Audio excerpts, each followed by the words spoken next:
Bismillahirrahmanirrahim. Assalamualaikum warahmatullahi wabarakatuh. Bismillahi walhamdulillah. Alhamdulillahillazi amarona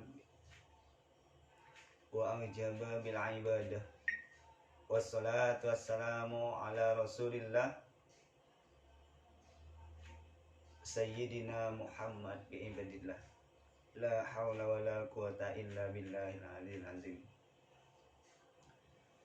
Yang saya hormati dosen Ibu Suryana MPD, dan juga saya hormati dan juga saya banggakan seluruh mahasiswa yang mengikuti mata kuliah pendidikan anti korupsi. Pertama-tama yang paling utama, mari kita panjatkan puja-puji syukur kita kehadiran Allah Subhanahu wa taala yang telah memberikan taufik, hidayah dan inayahnya kepada kita sehingga kita beraktivitas sehari-hari dan bisa mengikuti atau bisa memenuhi tugas mata kuliah pendidikan anti korupsi, nilai-nilai dan prinsip anti korupsi. Kedua kalinya sholawat berserta salam mari kita limpahkan pada junjungan kita, Nabi besar kita, Nabi Muhammad SAW. Berkat beliau kita dari alam kegelapan menuju alam yang terang benderang, yakni adanya Islam dan iman. Oke, baik. Sebelum melanjutkan presentasi kali ini, saya memperkenalkan diri.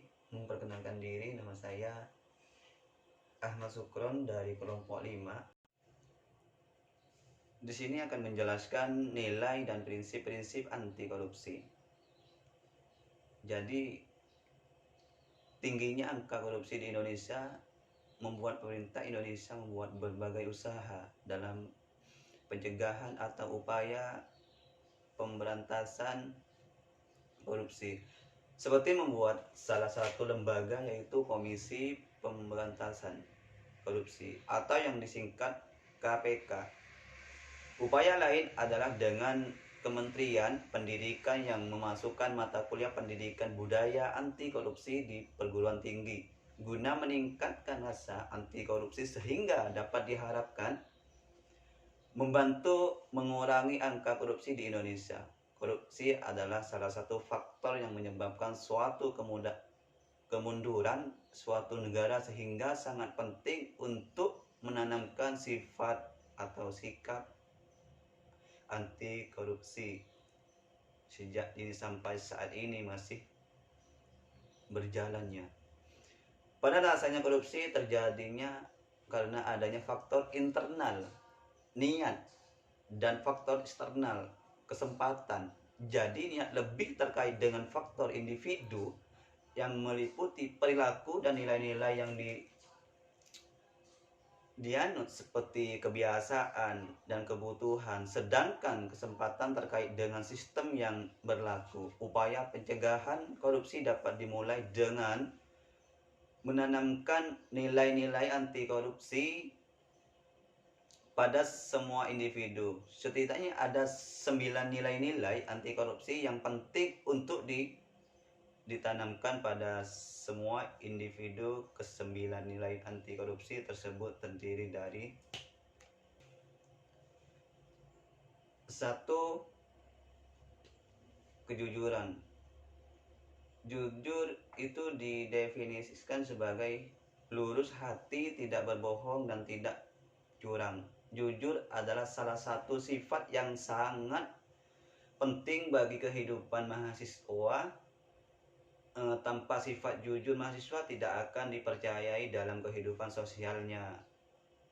Dan juga kejujuran merupakan nilai dasar yang menjadi landasan utama bagi penegakan integritas diri seseorang. Tanpa adanya kejujuran, mustahil seseorang bisa menjadi pribadi yang berintegritas. Yang kedua, disiplinan. Nah, di sini disiplinan adalah ketaatan atau kepatuhan kepada peraturan. Nah, jadi disiplin adalah kunci keberhasilan semua orang, ketekunan dan konsisten untuk terus mengembangkan potensi diri membuat seseorang akan selalu mampu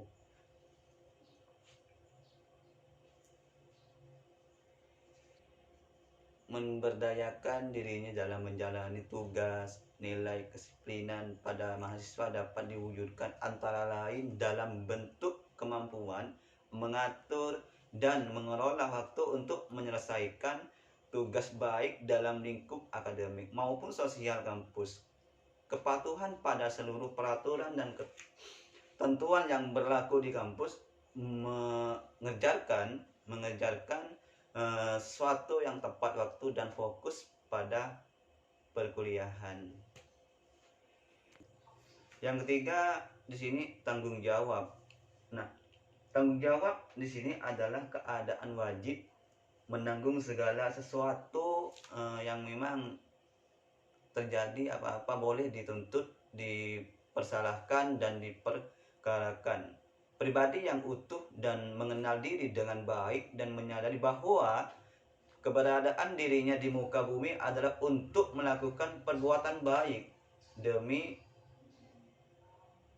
kemaslahatan sesama manusia.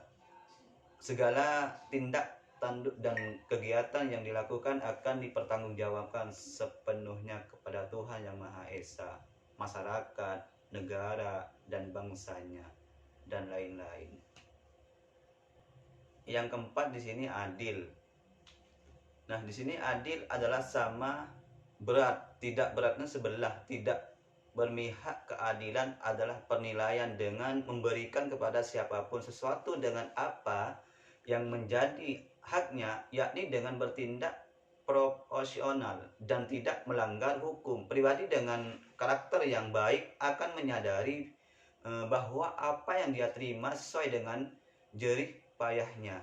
Ia tidak akan menuntut untuk mendapatkan lebih dari apa yang ia isu upaya. Jika ia seorang pemimpin, ia akan memberikan kompetensi yang adil kepada bawahannya sesuai dengan kinerjanya, dan ia juga ingin mewujudkan keadilan dan kemakmuran bagi masyarakat dan bangsanya. Nah, seperti itu. Yang nomor 5 di sini yaitu berani. Jadi seseorang itu harus memiliki karakter kuat, akan memiliki keberanian untuk menyatakan kebenaran, berani mengaku kesalahan, berani bertanggung jawab, dan berani menolak kebatilan. Ia tidak akan menoleransi yang adanya penyimpangan dan berani menyatakan penyangkalan secara tegas. Ia tidak takut dimusuhi dan tidak takut memiliki teman kalau ternyata mereka mengajak kepada hal-hal yang menyimpang. Jadi kita harus berani, siapapun itu kawannya ataupun keluarganya, kalau memang ini untuk kebaikan masyarakat dan bangsa, itu kita harus punya keberanian. Itulah yang dinamakan pemimpin.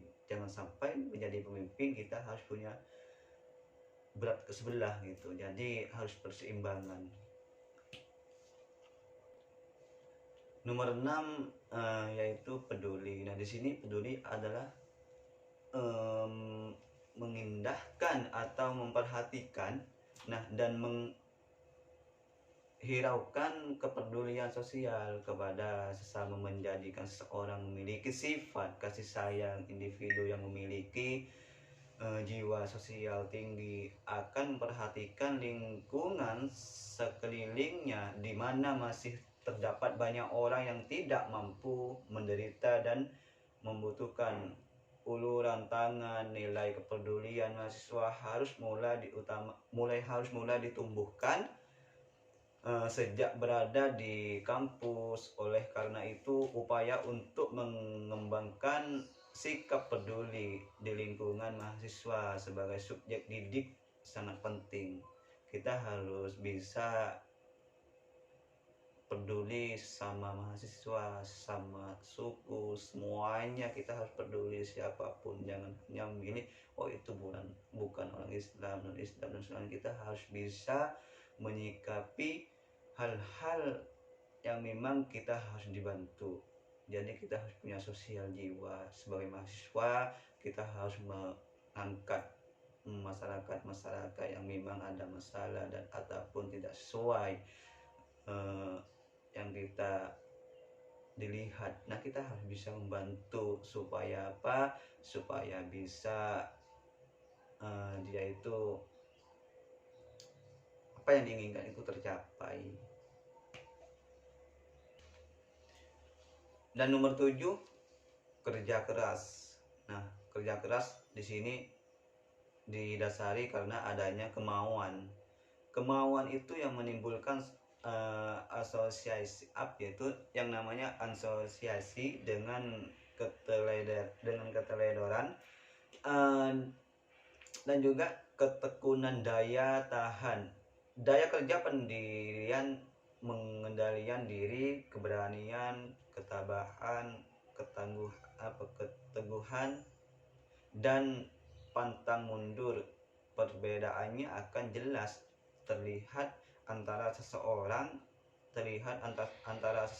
yang mempunyai etos kerja dengan yang tidak memilikinya. Individu beretos kerja akan selalu berupaya meningkatkan kualitas. Nah, hasil kerjanya ini demi terwujudnya kemanfaatan publik yang sebesar-besarnya, ia mencurahkan daya pikir dan kemampuannya kita untuk melaksanakan tugas dan berkarya. Dengan sebaik-baiknya, ia tidak akan mau memperoleh sesuatu tanpa mengeluarkan keringat. Jadi kita harus bisa kerja keras. Kalau apa yang kita inginkan, apa yang harus kita capai, kita harus bekerja keras. Kalau kita tidak bekerja keras, mungkin apa yang kalian inginkan tidak akan tercapai. Nomor 8, kesederhanaan. Kesederhanaan pribadi yang berintegritas tinggi adalah seseorang yang menyadari bahwa kebutuhan dan berupaya memenuhi kebutuhan dengan semestinya, tanpa berlebih-lebihan dengan gaya hidup sederhana aja. Seorang dibiasakan untuk tidak hidup boros yang tidak sesuai dengan kemampuannya. Selain itu, seseorang yang bergaya hidup sederhana juga akan memprioritaskan kebutuhan di atas keinginannya. Jadi tidak tergoda untuk hidup dengan berlebih-lebihan yang namanya kemewahan. Nah, ilmu juga pengetahuan adalah kekayaan utama yang menjadi modal kehidupannya. Ia menyadari bahwa mengejar harta tidak akan nada habisnya kehidupannya. Karena nafsu itulah yang bisa kesalahan akan selalu menimbulkan keinginannya untuk mencari harta sebanyak-banyaknya. Dan nomor 9 di sini mandiri. Jadi di sini mandiri di dalam berbagai berupa ada beberapa buku dijelaskan bahwa mandiri itu berarti dapat berdiri di atas kaki sendiri. Itu salah satu. Artinya tidak banyak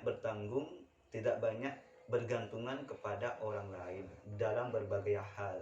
Kemandirian dianggap sebagai suatu hal yang penting dan harus dimiliki oleh seseorang pemimpin, karena tanpa kemandirian seseorang tidak akan mampu memimpin orang lain.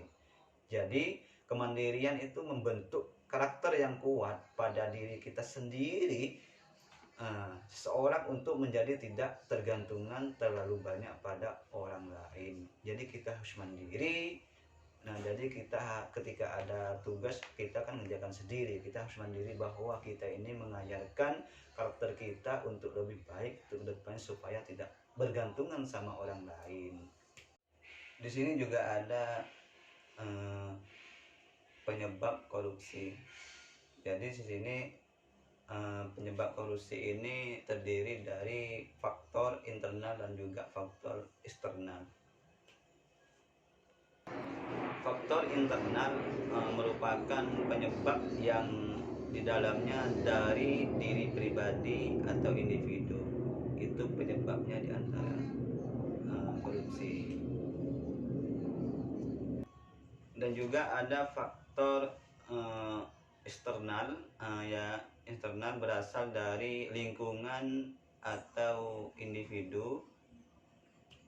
Itu salah satu penyebab korupsi.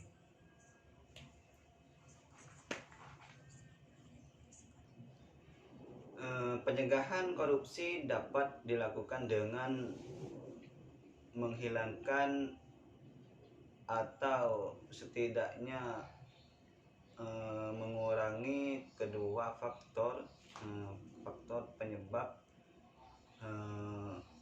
tersebut.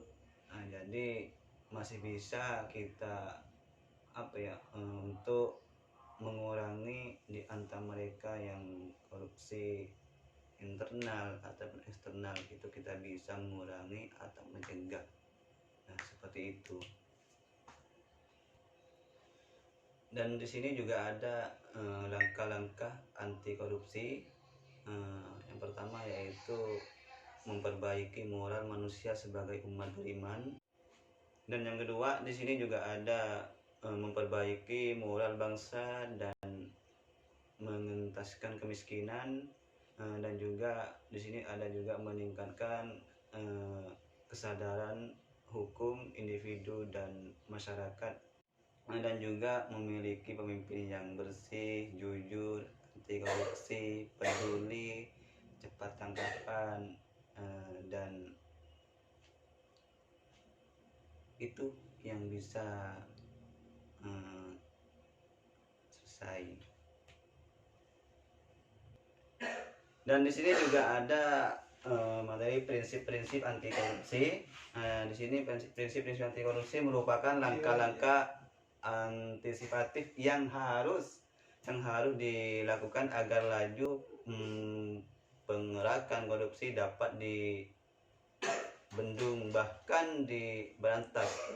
Prinsip-prinsip anti korupsi pada dasarnya terkait dengan semua aspek kegiatan publik yang menuntut adanya integritas, objektivitas, kejujuran, keterbukaan, tanggung gugat, dan meletakkan kepentingan publik di atas kepentingan individu. Dalam konteks korupsi ada beberapa prinsip yang harus ditegakkan untuk mencegah faktor eksternal penyebab terjadi korupsi, yaitu prinsip di akuntabilitas, transportasi, kewajiban, dan adanya kebijakan yang memang ada aturan main yang dapat membatasi ruang gerak korupsi dan serta kontrol terhadap kebijakan tersebut.